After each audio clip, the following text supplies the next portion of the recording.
It's crunch time in the BTCC. We have 6 races left, 2 rounds, and they couldn't really be more different. So let's get ready for rounds 25, 26, and 27 of the 2024 BTCC. It's Silverstone.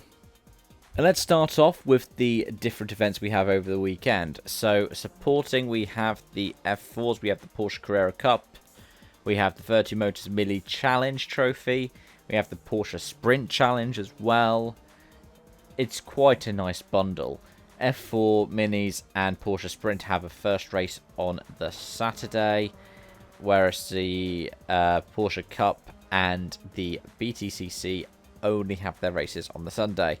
Qualifying for the BTCC is at 5:35 UK time on Saturday afternoon, and then on Sunday it goes as follows, with race 1 at 11:30 AM, race 2 at 2:20 PM, and race 3 at 5:10 PM.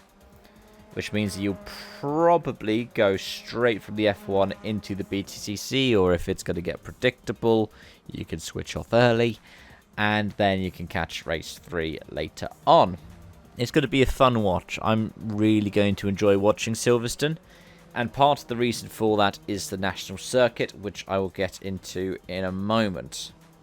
But first, we have a change of livery for this weekend, as Napa Racing UK has unveiled a Valvoline livery promoting the return of the VR1 racing oil.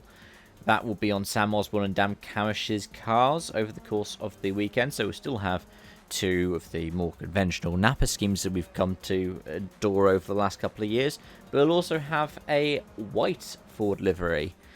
And I really like the promo shot of it, where you can see one of the old red motor-based liveries as well. But yes, the circuit, Silverstone National. It's got some of the good bits of Silverstone's Grand Prix circuit, whilst also not giving us a 2-minute plus, probably a 2.5 minute or even longer lap time. The race lap record is a 57.582 from 2022 with Jake Hill, and the qualifying record is pre-hybrid. It's 2020 with Dan Camish, a 57.349. Probably expect one of them to get beaten this season. One of the things that I like about this layout is it makes it a lot more of a drafting circuit.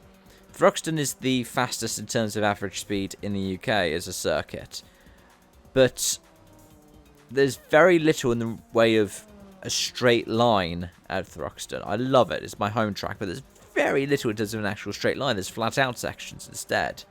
Whereas you have the entirety of the Wellington Straight at Silverstone, which is great, because it means that you have a pack that runs together from Luffield, where it tends to be a set order, through to Beckett's, because you just about get to Beckett's when you turn onto the Wellington Straight, and that is where you start to see people getting back into an order.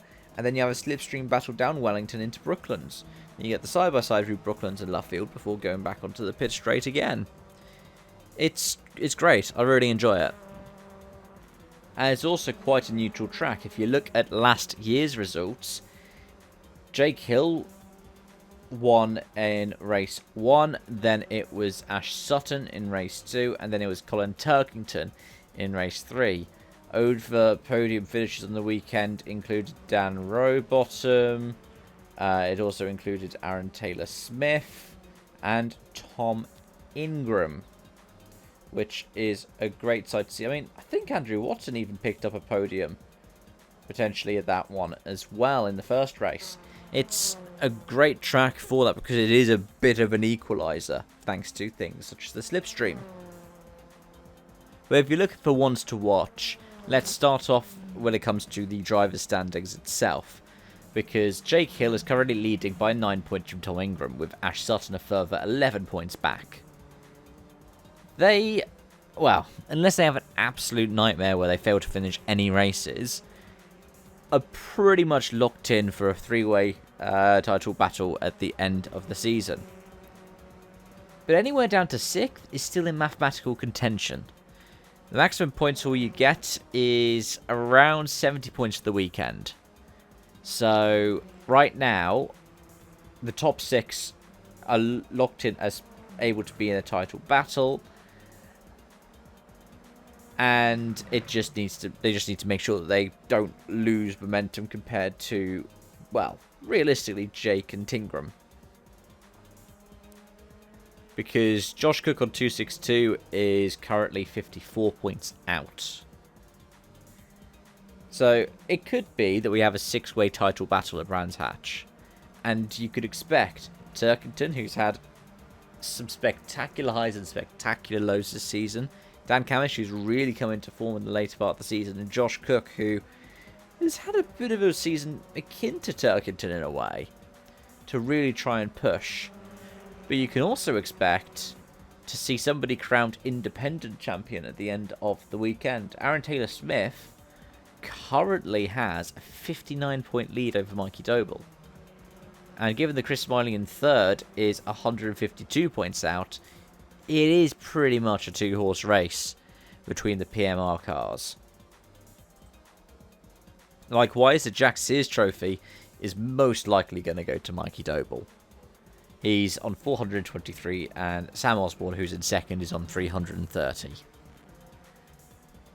Anyways, those are my thoughts and analyses and my predictions on ones to look out for over the weekend. I hope that you enjoy, and the review for this event should be out early next week. I'm hoping it'll be Tuesday. Thank you so much for watching. I hope to see you again soon. Bye for now.